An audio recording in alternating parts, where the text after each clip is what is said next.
Bienvenue sur la semaine 5 de l'or bleu. L'eau n'oublie rien. Le dossier benveniste. Peut-on imprimer une trace dans l'eau sans qu'il n'y reste plus aucune molécule ? En 1988, Jacques Benveniste secoue le monde scientifique avec sa découverte sur la mémoire de l'eau. Il affirme que l'eau garde l'empreinte d'une substance même après des milliers de dilutions. Controversés à l'époque, ces travaux trouvent aujourd'hui un écho croissant dans la physique des champs. Le fait. Le saut moléculaire. L'eau est comme un petit aimant, une molécule polaire. Lorsqu'une substance entre dans l'eau, elle force les molécules d'eau à s'organiser autour d'elle.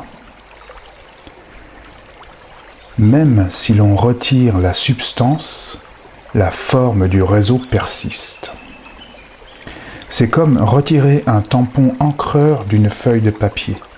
La matière a disparu, mais le sceau reste gravé dans la fibre. En bioélectronique, on comprend que ce n'est pas seulement la chimie qui agit, mais l'information vibratoire portée par la structure de l'eau. L'inspiration. Accepter la mémoire de l'eau, c'est comprendre que rien ne s'efface vraiment. Chaque interaction, chaque mot, chaque pensée laisse une trace dans la trame fluide de votre existence. Cela nous invite à une question de souveraineté.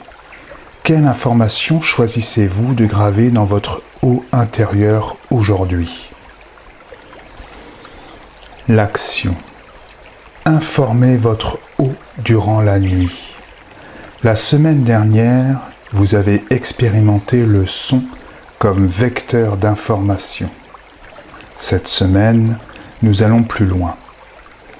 Imprimez une intention sur une durée longue, pendant le sommeil, quand le mental ne filtre plus.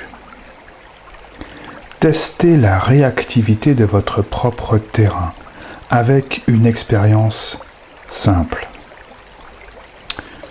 En 1, le support. Ce soir, écrivez un mot inspirant sur un papier. Exemple, gratitude, force, clarté. En 2, l'imprégnation. Posez votre verre d'eau sur ce papier toute la nuit.